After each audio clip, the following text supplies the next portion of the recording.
Good Friday evening and welcome to the NCWLIFE Evening News. I'm Grant Olson. Before we get to today's top news stories, let's take a quick look outside our weather window. And boy, a very windy weather window today. Don't have to tell you that. If you've been outside at all today, all of north central Washington, as a matter of fact, about 2/3 of Washington state seen a lot of wind today, but lots of blue sky too as we take a look down from the Wenatchee Heights area, our cross camera and our Sky-Fi Tower camera up that way. And you can see a little bit of shaky going on with that camera, but still plenty of sunshine out there, but winds will continue. In fact, tonight we'll see windy conditions, and guess what? Tomorrow, even windier. We will see a steady wind between 15 and 25 miles an hour here in the Wenatchee Valley, maybe even 20 to 30 miles an hour in the afternoon, with gusts around 40 miles an hour. And boy, if you live on the I-90 corridor between Moses Lake and Spokane, you could also run into possible blowing dust that way. And we will talk much more about this wind event that's coming our way this weekend a little bit later on. And now a few of the stories we're following for you tonight. A reminder of road closures and detours this weekend for the Apple Blossom Kai's Fiber Youth Parade. And the Washington legislature is scheduled to adjourn on Sunday, but one big unresolved issue is the amount of property taxes local school districts can collect. But first, we begin tonight. Rock Island's waterfront is getting closer to a major facelift. The town is working with the Port of Douglas County on plans to repurpose the old Silicon smelter property and restore the area's riverfront for recreational use. The smelter has sat abandoned since it closed in 2003, but now appears to be on a fast track for redevelopment. Port Commissioner Jim Huffman says it's been a community-driven planning process from the start. We had a charrette process where we had the citizenry involved in the conceptual planning of what they might want to see down there in the longer term. Similar to what we saw at the Pybus. Similar to what we saw at Pybus, more acreage, opportunities for some riverside amenities, and all kinds of potentially, I think, really cool things. The port used a $50,000 state grant to commission a study by Graham Baba Architects to determine if the two biggest buildings on the property can be reused. It's the same firm that worked on the Pybus Market remodel design.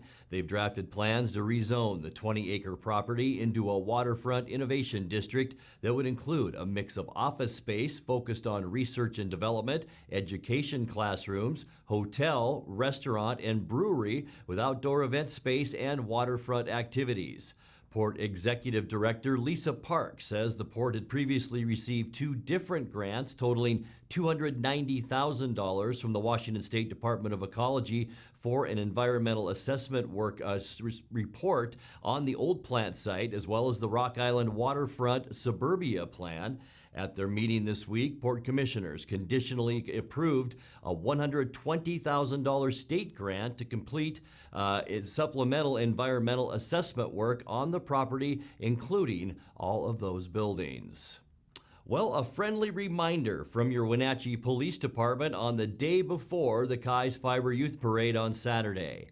Captain Edgar Reinfeld says Orondo and Mission Streets will be closed again along the parade route. That's starting around 6 a.m. tomorrow. Just remember, folks, the middle of the town is blocked off for a parade route.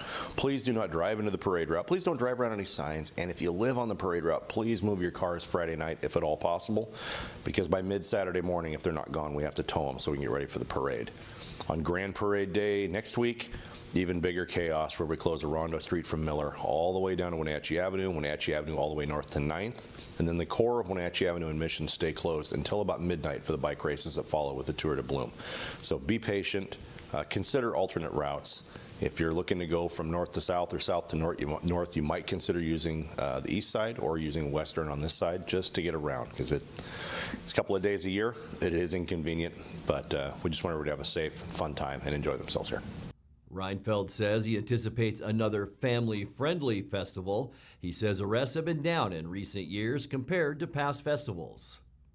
It absolutely has. Around 10 years ago, the thing I noticed, gas hit $3 a gallon, and a lot of outside involvement and investment in just coming to town and drive around slowly and fuss and fight and drink and do all those things. kind of really dropped off. And it's a lovely family event. The bike races are a great addition to the Grand Parade weekend that bring a lot of folks to town to see this community and recreate here. And the crowds are still there. There's still a lot going on, and we just want everybody to have a good time. The Washington legislature is scheduled to adjourn on Sunday, and with Democrats in control of both houses, Senator Brad Hawkins says they're likely to do so without a special session for the first time in years. But one big unresolved issue is the amount of property taxes local school districts can collect.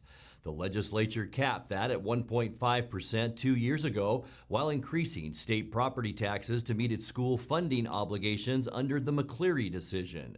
But that left several districts, including Wenatchee, with a budget deficit to deal with. Hawkins told NCWLIFE's Cal Fitzsimmons the issue remains equity for school districts, and raising the levy limits is not the answer. So some years ago, the legislature had raised funding to school districts significantly more through state funds, over $9 billion, but we correspondingly reduced and capped the local levies. And that was in an effort to provide equity to all 295 school districts across the state. So some school districts like Bellevue, Lake Washington, and Mercer Island couldn't raise more money than school districts like Brewster and Bridgeport or Rondo and others, even Wenatchee and Eastmont in our district, although Wenatchee and Eastmont's sort of in between. So there's a whole spectrum of different levels of affluence for all these different school districts, and I think the best way to do it is if the school districts do need more funding over time, that we provide it as the state on a per student basis so it's equitable. If we go ahead and authorize an increase in the levy lid, then it sort of perpetuates the same inequities that we were trying to correct just some years ago. So I have concerns about that, and I also have concerns about protecting the taxpayers. So there are strong opinions on that issue on both sides. I think is going to come down to just a couple votes one way or another. There's a reason it hasn't passed yet, because they don't have the votes yet to do it. Yeah, my understanding on that is that the couple of Democrats are withholding their support. One saying that he wanted assurances that the increased funding would not go for teacher salaries, and the other had a provision in there that some funding would go to charter schools. Is that correct? Are they still holding out? They are. Those are my two Senate colleagues. The first one is Senator Mark Mullet in Issaquah, and the other is Senator Guy Palumbo near Snohomish County. And yes, that's the situation. They and the Republican Senate have essentially put a hold on that legislation. So until something shakes loose or changes, that's sort of where it is. Coming up next, a $2.7 million contract to fund improvements to Wenatchee's Kiwanis Methow Park has been awarded to an East Wenatchee-based company. The Wenatchee Valley College Foundation has hired a new executive director. And the largest outdoor recreation event takes place this weekend in Washington as the Lowland Lake fishing season opens.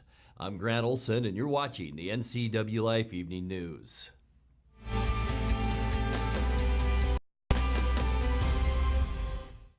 Where will you be a year from now? You could be working as a medical assistant. The Charter College Medical Assistant Certificate Program gets you work ready in 10 months. Add 5 more months to earn an associate degree. We prepare you with hands-on training and support you after graduation with job search help and interview skills. Institutionally accredited by the Accrediting Bureau of Health Education Schools, Charter has been training healthcare professionals for more than 30 years. Charter College. We work to get you to work. Moving doesn't have to be back-breaking, stressful work. And I don't want you to make a move that way ever again. Traditionally, you would rent a truck. You would load up your stuff. You would rent a storage unit. You would transport it. And finally, you would unload your stuff yourself. You don't have to lift a finger. We bring the mobile storage unit to you, we drop it off, then one of our trusted packers can load it for you. We come pick it up and store it securely for you. We bring it back to you. No hassle, no stress. Dear Mary Maids, just got home from a trade show and I didn't have time to pick up the house. Kids made chili. Jeff did a mud run. Oh, and Winston shredded Teddy's bed. Again, please clean it the best you can. Oh, except for the statue Max made for me. Thanks, Abby. Hi, Abby. Clean kitchen, clean bath, clean floor, naughty cat. Poor Teddy. The statue is precious. You should keep it forever. See you next time, Mary Maids.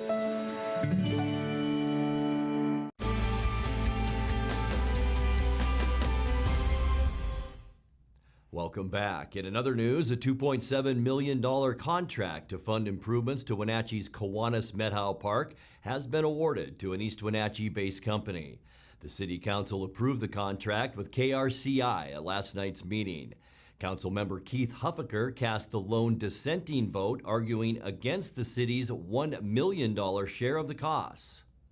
So I'm still struggling with this park design, with the amount of money that's going to be spent for a park this size. I think it's wonderful. If we had the money, it would be wonderful to do.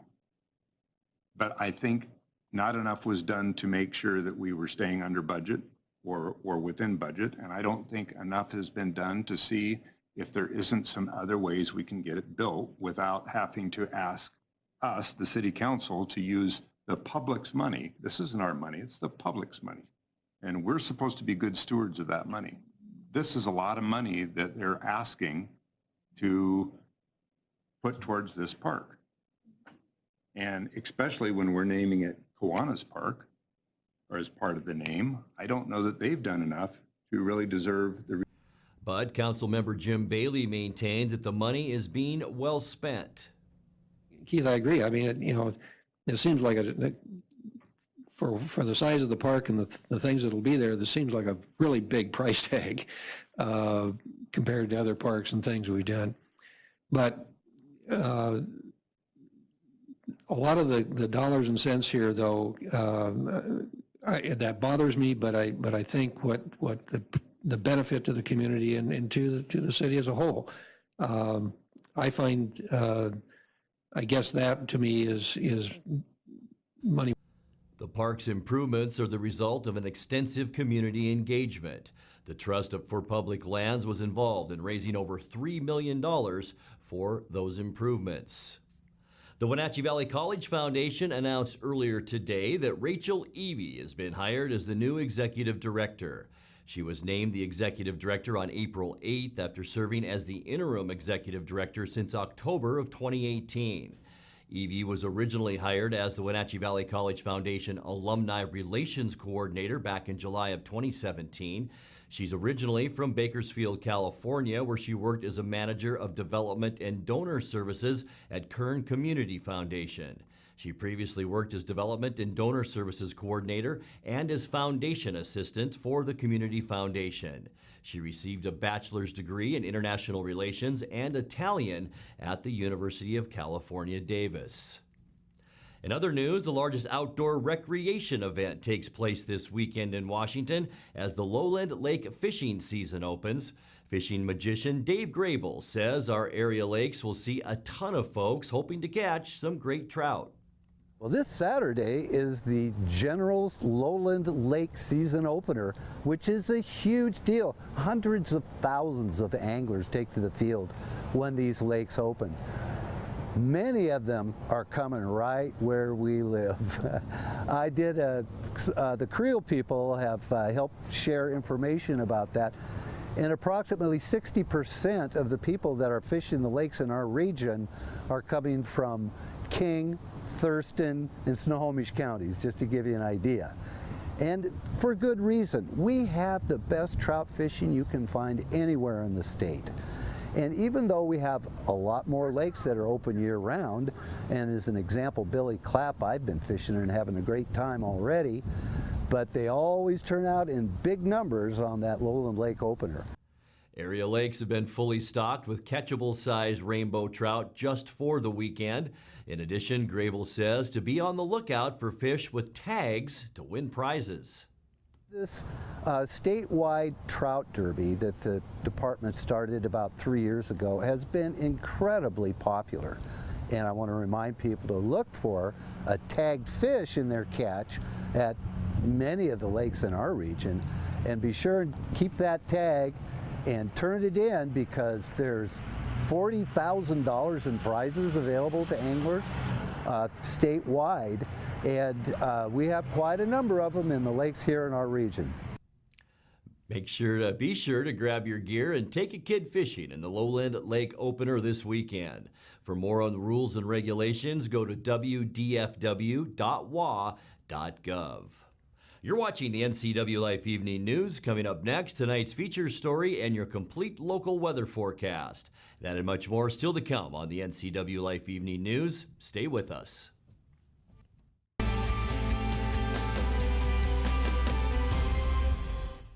I'm Tom from Alpine Air Heating and Cooling. At Alpine Air, we think of ourselves as customer service-oriented retailers. When you make an appointment, please visit our store, meet our people, see our shop. We are serious about heating and air conditioning. Carrier and Alpine Air are offering huge factory rebates and financing options for all your needs. Turn to the experts at Carrier and Alpine Air. Call for your free replacement estimate. Heat and air, call Alpine Air, 662-6846. Highlander Golf Course is proud to announce their 2 new state-of-the-art full-swing golf simulators with over 80 courses of virtual golf to choose from year-round. Or try their Laser Shot simulated firearm program, or gaming with football, basketball, and much more. Enjoy Highlander food and drink service from their full-service bar and grill in the comfort of their simulator room. Call the Highlander Pro Shop to book your time at 884-4653. That's 884-4653. I'm working today. I have got some work to do today. Don't forget, I've got some work for you today. Have a good first day at work, Mom. Thanks. Your donations to Goodwill fund job training programs right in our community. New beginnings feel great, don't they? Yes, they do. Be a job creator. Goodwill. There's more behind the store.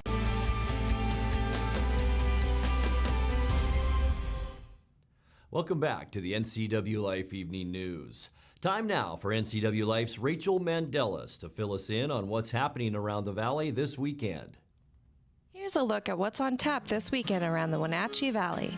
This Saturday is the WSU Chelan-Douglas County Master Gardener Plant Sale from 9 to 2 at Pybus Public Market. This sale will feature more than 20 varieties of tomatoes, including both heirloom and favorite hybrids. A good selection of perennials, vegetables, and herbs grown by master gardeners will be available, as well as the ever-popular Walla Walla perennials. There will be between 3,000 and 4,000 plants for sale.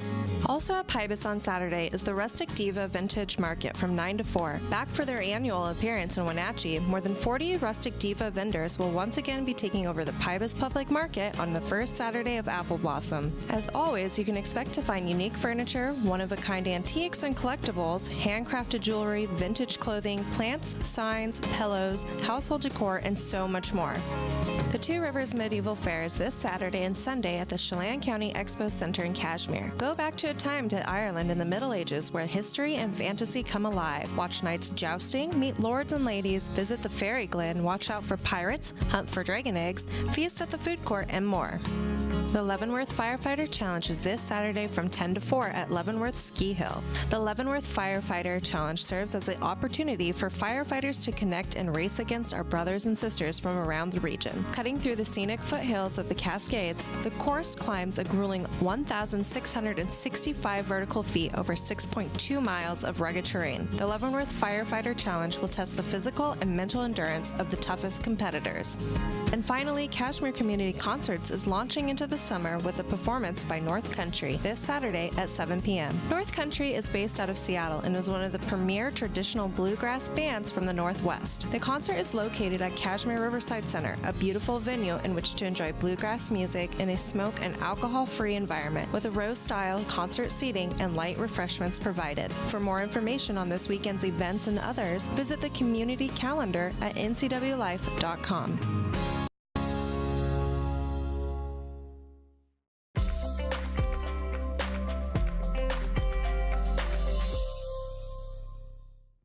Time now for a check of your north central Washington weather forecast. And before we get into all of those windy details, let's take a look quickly down at the Wenatchee Valley from our cross camera at Wenatchee Heights, courtesy of Sky-Fi. And what a great shot with blue skies out there today, but lots of wind.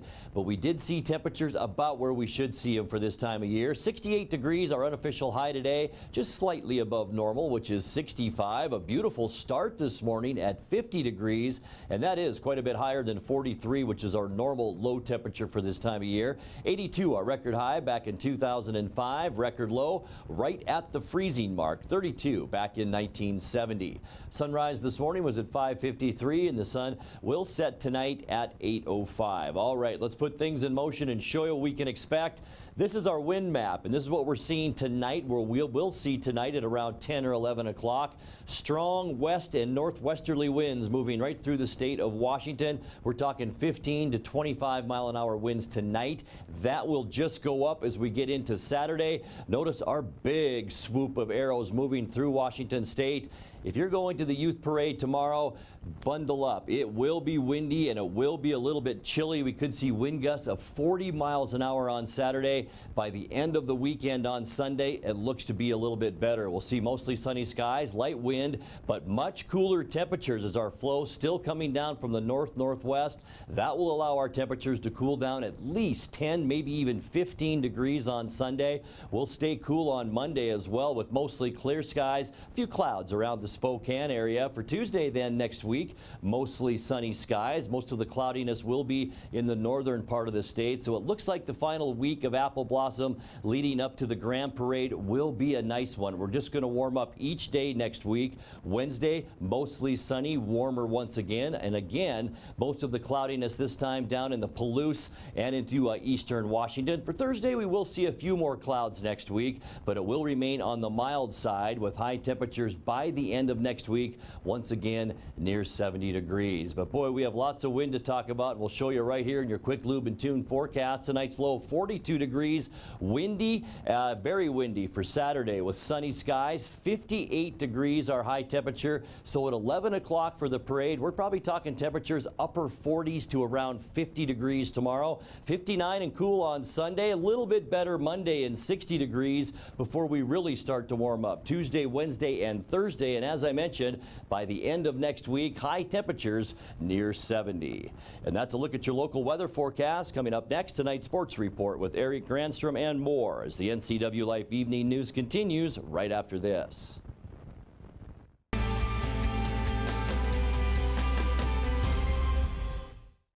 It's estimated that 1/3 of Americans do not have a financial plan. At D.A. Davidson, their advisors are working to change that because they understand the importance of planning for the future. At D.A. Davidson, they believe in partnering together to build a strategy tailored to your needs. They spend the time and have the knowledge to help keep your financial future on track. Let D.A. Davidson Financial Advisors of Wenatchee put the strength of advice to work for you. Arctic Refrigeration and Heating, serving North Central Washington, is proud to offer the finest heating and cooling air quality products along with prompt and professional customer service since 1984. Regardless of the temperature outside, Arctic is here for you. Arctic offers a variety of services: residential and commercial heating, air conditioning, commercial refrigeration, as well as planned fall and spring maintenance for the overall well-being of your system. Call Arctic Refrigeration and Heating for your heating and cooling needs.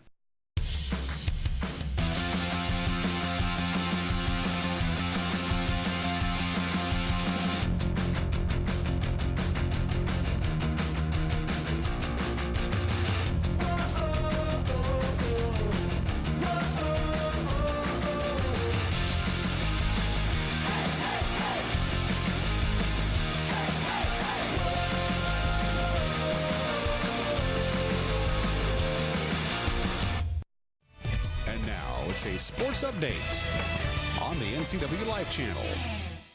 And a happy Finally Friday to you. Oklahoma quarterback Kyler Murray was the #1 overall pick by the Arizona Cardinals in last night's first round of the NFL draft. For the 8th year in a row, the Seahawks used its first-round pick to move back in the draft.